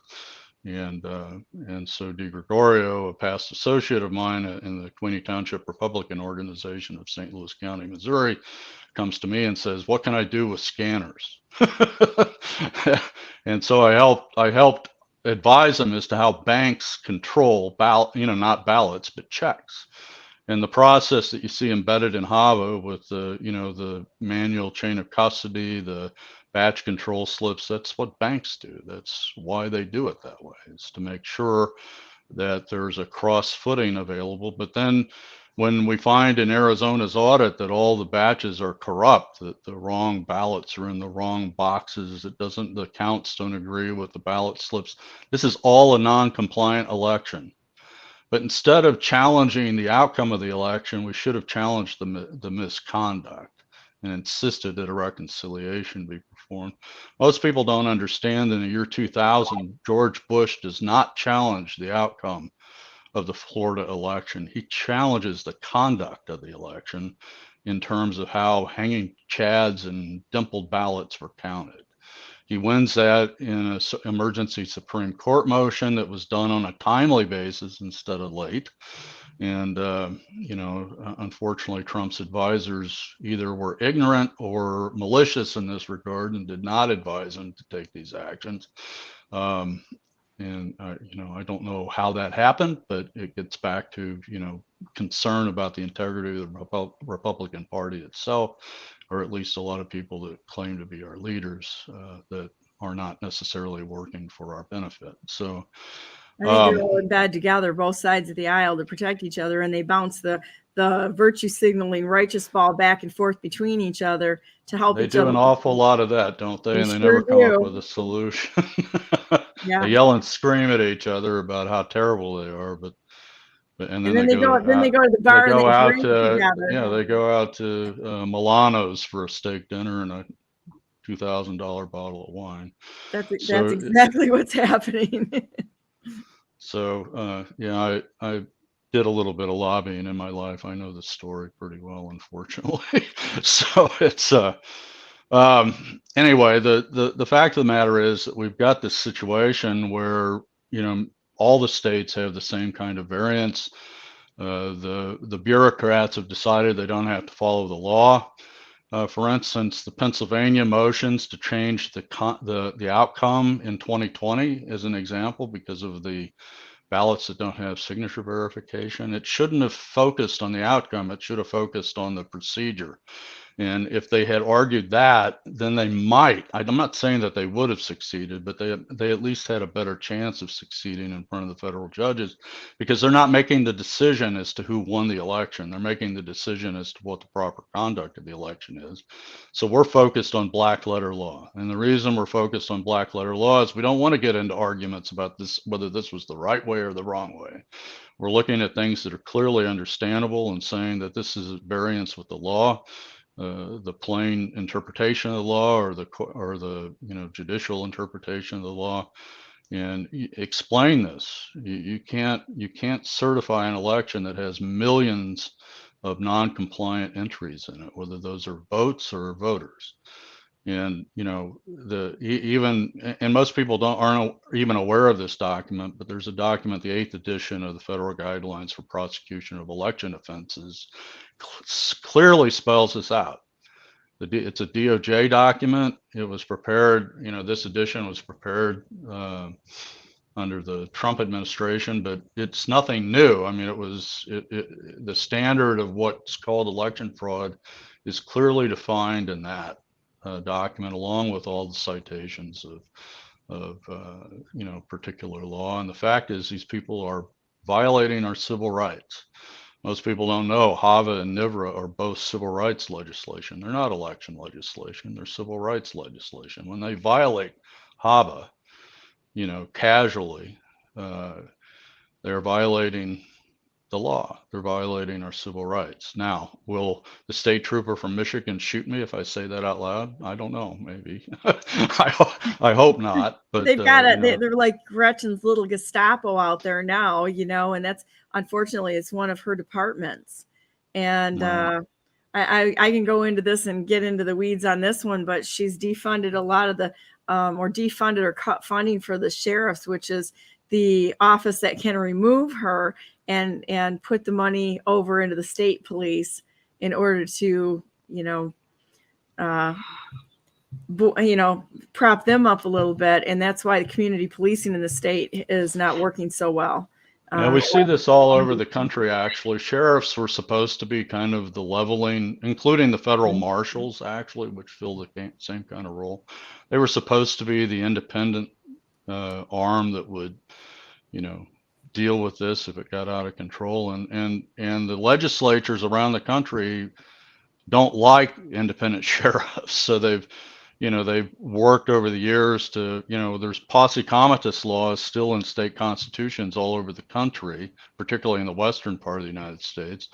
But then the sheriffs have been slowly, their power has been slowly taken away from them. So now they have to, in order to get a subpoena, as an example, they can't, in the old days, the sheriff could just write a subpoena on their own and go out and enforce it under the posse laws. So they would organize a posse. The posse would go out and get the felon or whatever. But that principle, the posse comitatus laws, exists even in federal law. Under posse comitatus interpretation, federal judges have the right to convene on their own without anybody else, DOJ or anyone else, a grand jury. But we don't see that because they've all been cowed into, submission. So this is interesting. You're the second person this week that's brought the U.S. Marshals up. So the marshals and the federal judges have immense power, but they don't exercise it because they're concerned about the backlash, right? So this is the mainstream media. I don't like to talk about my intelligence community background too much, but I mean, this is a classic information warfare strategy built around propaganda being to warn people off. I mean, so why do we have to go out and destroy the J6 prisoners? It's because we don't want this kind of behavior by the rest of the population. That's right. It's fifth generation. Why do we destroy General Flynn and Paul Manafort? It's not that I am supporting either one of them. I mean, that's not what I'm talking about. I'm talking about the egregious weaponized prosecution of people when there's not a legal basis for the prosecution, and we're seeing it all over the place. And and who can sustain an attorney general who has immense power and resources behind them attacking you individually? Who can deal with that? I mean, you can be a multimillionaire and you end up destitute. The first thing they do is deplatform you, right? They seize all your assets because particularly if they accuse you of some sort of RICO violation, they have the right then to seize your bank accounts, for goodness sake, particularly if they're accusing you of having accepted bribes, right? So then you can't even defend yourself. You suddenly go from, flying on private jets to figuring out where the nearest soup kitchen is. And it's, this is what they're doing to people. But it's not just for millionaires, it's for the everyday citizen too. It's if they're trying to silence you, they'll go after your family, they'll go after your kids, they will go after you, they'll find something. And unfortunately, we've got such a bloat of nonsense regulation. They're not laws. There's all sorts of policies and laws that they hang things on that have set itself up against we the people. And it's for the sole purpose of harassment, entrapment, coercion. I'll give you two precise examples of this. My good friend Catherine Engelbrecht is sued when she's by the IRS for certain violations, threatening to put her in jail over it. This is back in the Tea Party days, before I don't know if True the Vote existed at that point or not, but she wins, she beats them, but how much did she have to spend? you know, and then you see the Mark Elias groups and Project 65 going after people. You know, the True the Vote people have spent millions and millions and millions of dollars defending themselves. You know, last week or the week before, they beat Mark Elias and Stacey Abrams on their lawsuit against True the Vote over voter harassment. Is anybody compensating them for the millions of dollars that they spent? My business partner, Nate Kane, who's a cybersecurity expert as well, is an FBI whistleblower. He did everything exactly as he was supposed to. He turns over Department of Justice information on the Clinton Foundation that's been hidden for years, thousands of investigations that were stopped by FBI leadership. And what happens? The FBI comes after him, even though he's an accepted official and immune whistleblower endorsed by the Department of Justice and, you know, Inspector General. They come and raid his house. They harass his son's girlfriend's family. I mean, it's impossible that to live in a free country where you have to deal with officials that don't care about the law at all. And this was conducted by the FBI. You know, and so he spent hundreds of thousands of dollars of his own money as a protected whistleblower defending himself, and he wins. It all goes away. He eventually gets all of his seized, you know, computer equipment back like 3 years later or 4 years later. And, you know, some of it's been wiped clean with no, you know, justification at all, no apology, you know, no, here's a check for your legal bills. I mean, so just ask yourselves out in the audience, can you take a $500,000 legal bill hit to get justice and absorb it into your retirement savings? How many people can do that? Well, that's why I think a smart chicken out there has a dead man switch ready at all points in time, where you have your information elsewhere, and if they try to throw something out there, if you've got something that they can't find or can't release, that's a smart thing to put it in many places. They'll never find it all. And yeah, most people do that, but it doesn't clear you of the necessity to defend yourself in court. They still have you wrapped up in a, you know, litigation situation, you know, and if they're going after you criminally, that it becomes extraordinarily expensive. And do you know what happened to me in the state of Michigan with the signatures? I do. Okay. Yeah. And so I never got due process was absolutely violated, and I never got challenged. I was ambushed 3 days before their little sham hearing at the Board of Canvassers, Board of Elections, with Jonathan Brader, Director of Elections, who's also on the chairman of the board of ERIC.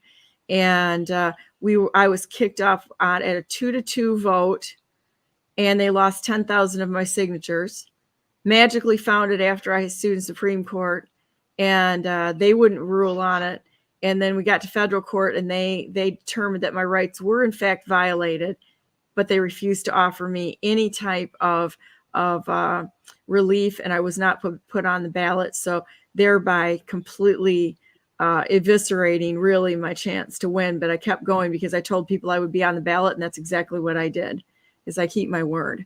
But they did some incredible damage was done. The first step was the signature gatherers, which the Attorney General cleared all of us of any wrongdoing, and we're in court right now. But the first step in this was the signature gatherers, the fraud that was committed by the signature gatherers, and that started the excuse in the role, because they were the step that launched this entire thing.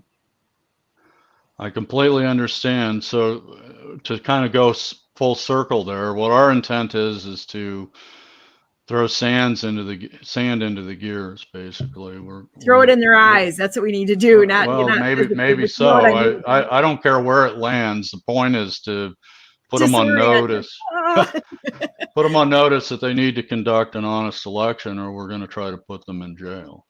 So Are you going for removal of people right now? I would love to see the entirety of the government in the state of Michigan removed at this point in time and start over, because there's so much wrong with this. I mean, it's like I do believe that every member of the legislature needs to be removed because of what happened with this election, as well as the governor, the secretary of state, the attorney general. Even though there's a cases going on that's to my benefit right now, I'm going to say right now that every single person that had one little tiny fingernail touching this election, right down to the clerks, needs to be removed.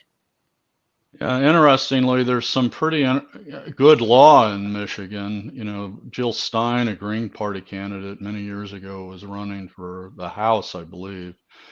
And she actually wins her federal lawsuit against Michigan. But, you know, by the time she wins that lawsuit, the term that she would have been elected to, which she wasn't, I mean, she obviously didn't have enough votes to win, but the term that she was running for was over.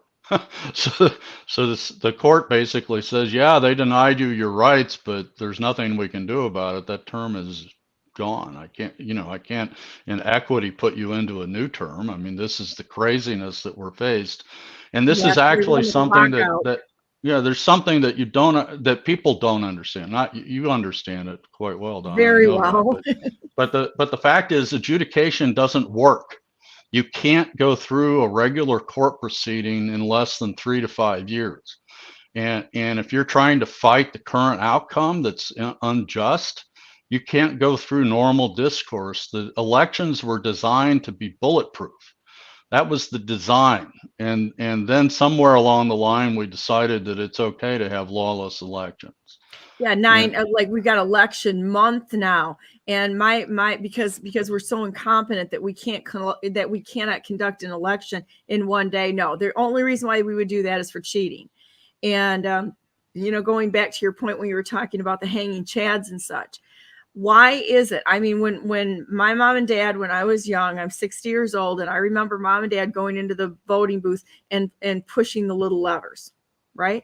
And then they pull the lever down, the little ones, and they pull the lever down, and that registered their vote, right?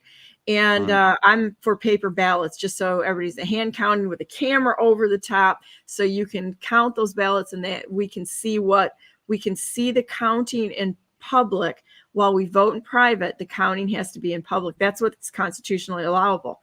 But my whole thing is if we have any adjudication that's going on, we have a failed system, because we should have an ability to conduct an election without adjudication, because that's giving somebody else the power to determine what you really meant.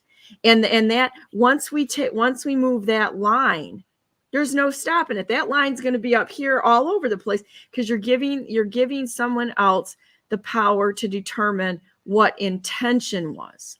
Well, I could look at somebody's ballot and say, well, I know that they really had the intention of voting for Biden when it was marked for President Trump, the rightful president of the United States. It's actually worse than that now. What you're seeing is intimidation in states. The best example is when one county in Georgia decides they're not going to certify the 2020 election, and Raffensperger threatens to put the election official in jail.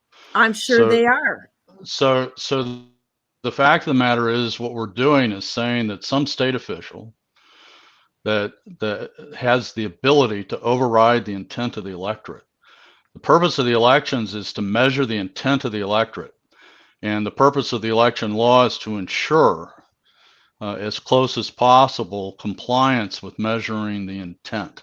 When you have this kind of flagrant ignorance or malfeasance or whatever it is under the law, and the certification of elections that flagrantly violate the law, this is not okay. You cannot prove. So what I tell people all the time is the chore in 2020 was not to prove that Donald Trump won, not at least the first step. The first step was to prove that I don't know who won.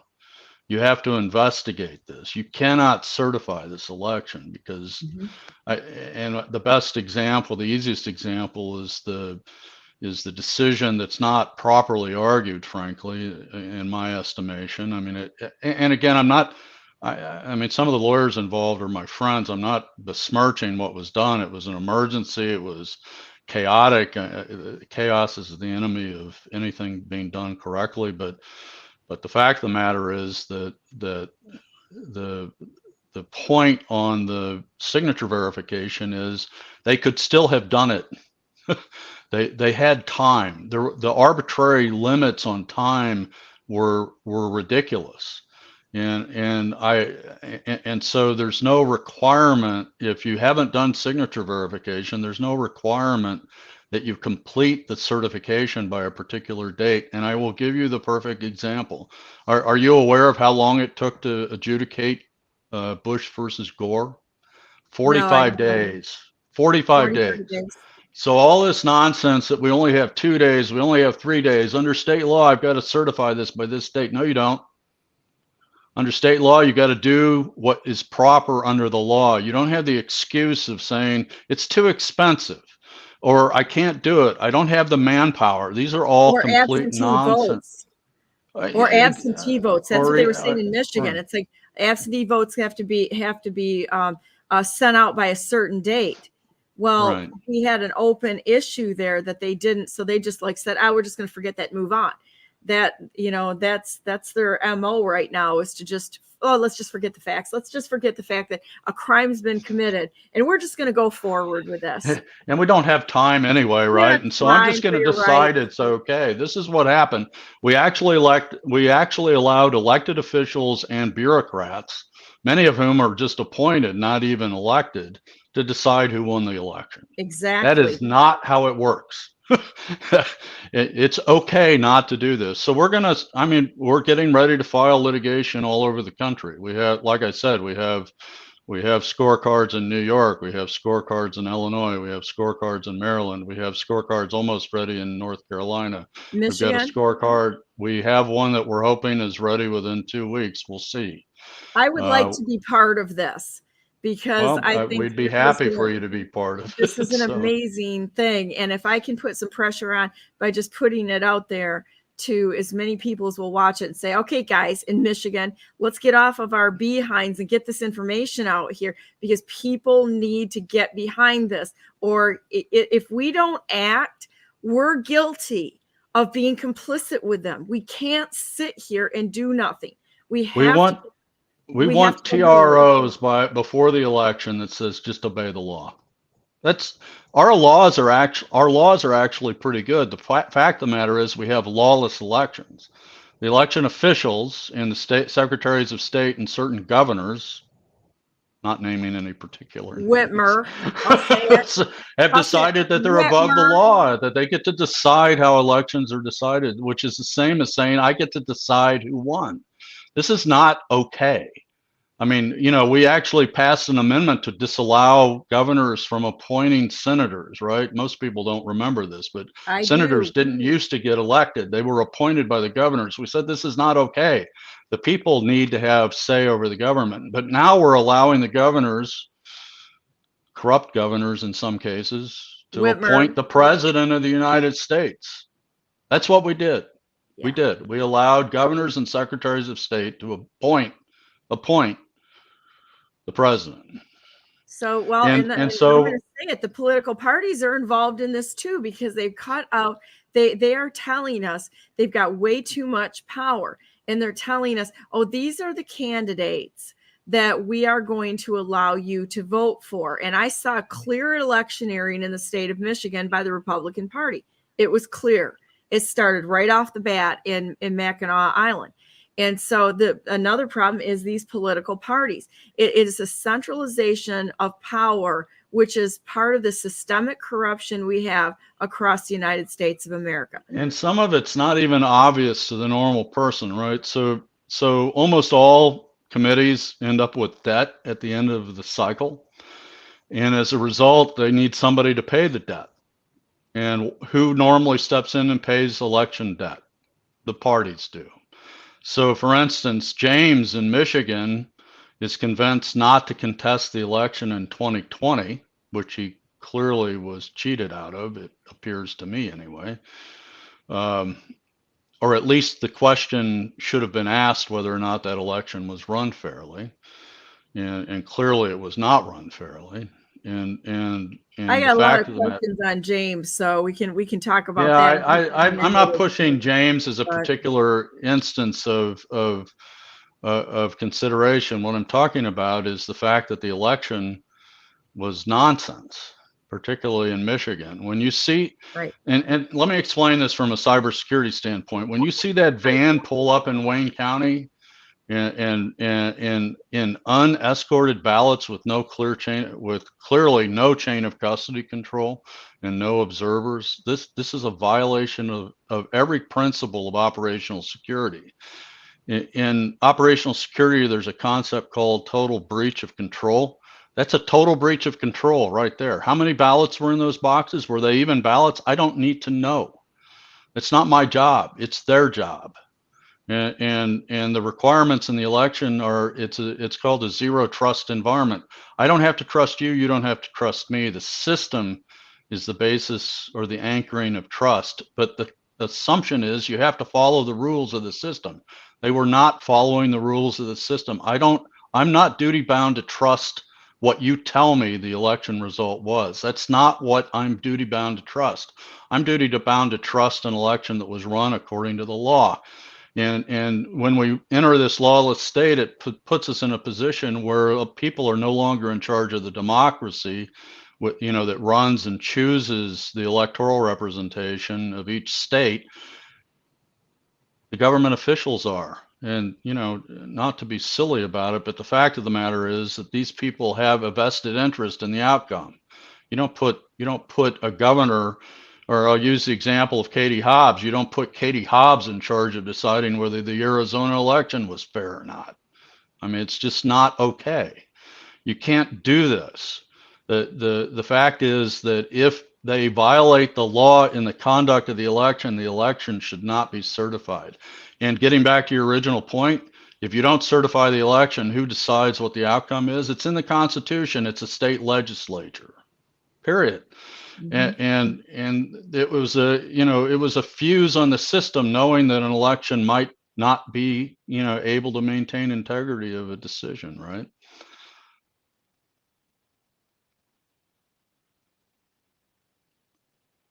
Can you hear me? Yeah, my daughter just came out. I understand. It's no problem at all. Yeah. So, I thought maybe there was some sort of technical problem on my end. No. I have a very special needs daughter. She's 28, but she's about 3 years old mentally, and she came into the room and this is what I say. This is like real news for real people by real people at the kitchen table, and so this is for real. This is for real life. But I'm going to go back to the point that if somebody stands down when they see a crime being committed, and I'm going to go back to the James thing, John James. If he doesn't fight this, or if he didn't fight this and he knew that it was wrong, he's complicit. You cannot just see a crime and or not say something. If you observe a felony and you don't do anything, you're complicit, right? And if people are seeing crimes being committed, we have to assume that there was something that interrupted that process. But you have to say something, and that's my opinion on this, is that people are going to have to step forward with this. And if somebody won't challenge an election that they know was wrong, why would we want them in any seat in power at all? If they're not going to fight on that level, they're not going to fight on any level, So basically, we look at it simply, and you're absolutely correct. How many people are comfortable out there today, even listening to this conservative podcast, right? That have not stepped up and put their money or their time, where their heart is. Mm-hmm. And so this is an issue everywhere. And basically, what we're going for is if you're not a valid voter, you shouldn't be on the rolls. If you shouldn't be on the rolls, you shouldn't be voting. If the system can't count accurately who voted and correlate that to the number of ballots counted, there's something terribly wrong. If you have a system that's not certified from a cybersecurity standpoint, it shouldn't be used. Period. It's FISMA, Federal Information Security Modernization Act, and the declaration that election infrastructure is critical infrastructure requires FISMA compliance. I don't believe there's a state in the country that has, before using a machine, has done a required FISMA risk assessment under the risk management framework. And if any cybersecurity experts out there want to talk about it, I'll talk about it. But our objective isn't just to get rid of machines, it's to get fair and honest elections that obey the law. And so we intend to file federal lawsuits around the country, and we're going to try to get TROs, basically, to get federal judges, and some of them won't agree with us, in all truthfulness. That's not the issue. We're putting them on record, and we believe we will win in some places, and we'll force this to the Supreme Court as fast as possible and let them decide whether it's okay to just disobey the law. And I believe that in the end, either the people or the politicians or the judges, and hopefully all three, will mandate that we have fair, honest, and open elections that comply with the law, that are not lawless any longer, but actually lawful.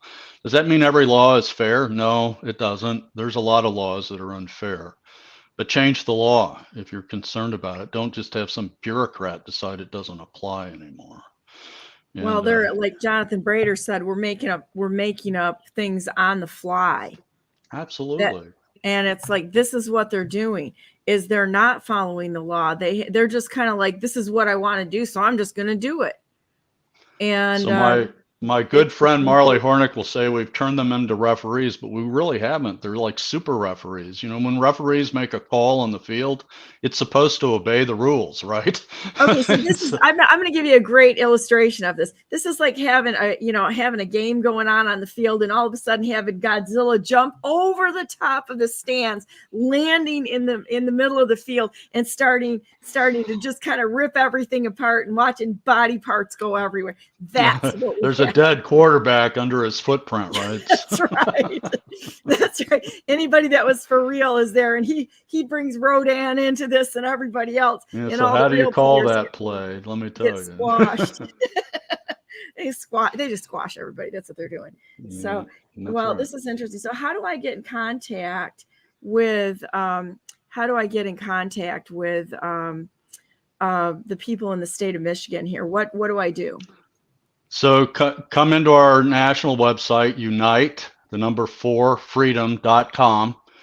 Register on uniteforfreedom.com and send us a message. We'll get it to the appropriate. I'm sorry? Do I go to join the team here? Yeah, join the team. You don't have to make any particular commitment. You just need to get in the message stream so that you can send a message saying that you want to help in Michigan. Or talk to the Michigan people, but you have to get into the system. There may be a way to email separately, but to tell you the truth, people that don't register, we have a lot of noise around the systems. It's better to register so that we know for real that somebody's, who somebody is or what they represent, and even that's not complete, right? But in your case, since you have my email already, you can just send me an email. How about you just stay on the line when I end the show here, and we'll just talk about this and get work done like in real time here. Sounds good with me. Cut through all the tape here and just do that. Well, I got to tell you, I've really thoroughly enjoyed the discussion with you, and I would love for you to come back on. This is my number one issue, this and human trafficking that's going on, because honestly, they're related. It's all related. It's the corruption is allowed by government officials that don't care, or they're involved. And we know that they're. Yeah, I know. I'll say it. I see all these things nobody else wants to say, and I just throw it out there, and it's like, all right, go ahead and sue me. We'll just go ahead and put this into some sort of court process and bring all of you into the party during discovery. Let's see how those depositions go. Yeah, let's see how those depositions go, and let's see how their view. I was throwing somebody out that was doing some human trafficking on the border, an organization that was down there. And oh man, that was a whole lot of fun. I got threatened in every, in 17 ways in Taiwan here. I got threatened, and I'm like, that's great. You guys just keep it up, because I'm going to start reaching 50 contacts past you in layers. We will be peeling this onion in layers. And surprisingly, they got real quiet real quick. It's amazing. That's the way, and everybody, you can't back down to bullies and thugs, because this is like, okay, so our nation has been taken over in gang warfare is what's happened here. They're an organism that has got their little monster tentacles in every organization. Now, do I think that the FBI is all bad? No. If it was all bad, we would all be dead by now. Okay, so we've got good guys in every organization. The NSA. We have a lot of great FBI agents, a lot of great DEA agents, a lot of great border agents. I think but they're the in there taking leadership notes. is terribly corrupt. So. Guessing they're taking notes and taking names in there too, and working. Maybe they have their own organization that's fighting the monster organization right now, and the good guys are kind of winning, because you can kind of see, a trend happening there. But we still have to go through the whole process of finding out what was done, to throw it out for everyone to see, so that these people are prosecuted, eliminating from having any interaction, say, in society, let's say by military tribunals and the outcome of what happens when we commit treason. That's my first option there. And then being able to never have this happen again. And then, but there's going to be a lot of work on the ground just with we the people, because. Yeah, so we've done a lot of that. We've got 23 state organizations in operation. We intend to file as many lawsuits as we can. And I love it. That's the purpose of this. If you've got people, time on your hands or resources you want to contribute, we're ready to go to work. We are working. Nobody we has will an be filing our excuse. first lawsuit. Nobody has an excuse out there. Michigan, state of Michigan, we have about 11 million people out there. I'm sorry, I'm not accepting the excuses. Everybody has time for this. I don't care what. Do you care about your children, your grandchildren, your great grandchildren? I mean, what are we bequeathing to the next generation? This is a disaster in the making. So. Yeah, is our next big thing that we got to do is our golf game, or is it this, that, or the other thing? I mean, we can fill our time with all sorts of play stuff going on to amuse ourselves, or we can actually get in the fight and take this nation back from these Marxists who have really infiltrated every level of our nation. And I'm really excited. I love being alive right now. I think this has been an extraordinary process. I like all of our good guy friends that are in all of the organizations who are fighting for this nation. And I want to say thank you. Hats off to all of you. Someday I hope you're all recognized, and I'd love to shake every single one of your hands out there, because I do believe in them. And I believe that in the end of the day, it's God Almighty that's taking this nation back. And he's going to continue to move us forward in that direction. I do believe that. I think Harry got locked up there. Are you there, Harry? Let's see if you can come back on again. If you can hear me, come on back on. Let's see. See if I can get Harry to come back on here a minute.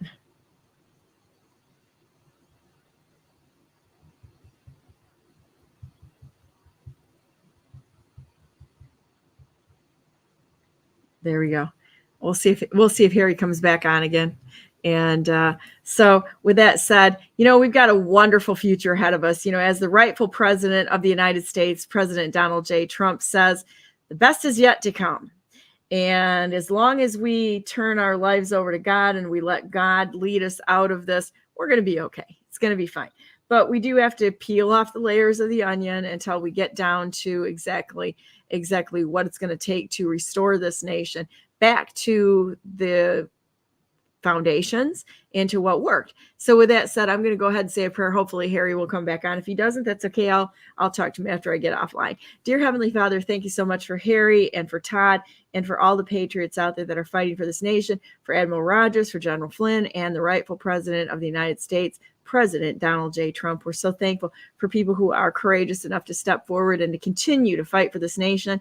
We ask that everybody out there would pray, that they would find it in their hearts to get involved on some level of this, to not only make sure that our elections are correct, but prosecute those who have subverted this nation and bring them to justice. We need to have justice. We can say we can forgive everybody all we want, but when somebody has committed a crime and a violation of the systems that you have set up and committed crimes like, say, human trafficking or drug trafficking and such, we know that we have to act. And the precedent is there in the Bible. There's been so many instances of your people who were the ones who stepped forward in the darkest times. We're willing to accept the job and whatever it is that you ask us to do. We thank you so much for everything that you've done. We ask that you would please be with Melania and President Trump and their family today as they come off of Amalia's funeral, that you would bless them with great comfort, and that they would know that you're keeping their mama and their grandma safe, and she's with you, and that you're taking care of everything. We're so grateful for that we can trust you in all situations to take care of things, to be there for us, and to always walk with us in every part of our life. We thank you so much. You've been a great friend to us, and we want to be a friend to you. We love you. In the name of Jesus Christ, we pray. Amen. And with that said, here we go. It's heart hands time. I got a present for Karen. You guys want to be in on a secret? Do it, because I know she's not here today, but I think I'll do this, and we'll see if Karen's watching, because I don't think she is. So here's Karen with heart hands too. So we've got hands for Karen. So Karen now has hands and I have hands. So God bless you. God bless all those whom you love, and God bless America. Make it a great weekend. It's going to be one. Go to brandenburgforgovernor.com. I'm the best non-conceder who has ever not conceded to a fraudulent, rigged, maladministration, malfeasance. We can put every word you want to this, but a all wrong on every level election system, which we're going to continue to just beat that drum like every day here, and talk about the rightful president of the United States, President Donald J. Trump, and his beautiful family, and all of us patriotic Americans who will stand together against this great evil we have in this nation, in this world. So anyhow, love y'all. Have a great weekend, and I will see you Monday.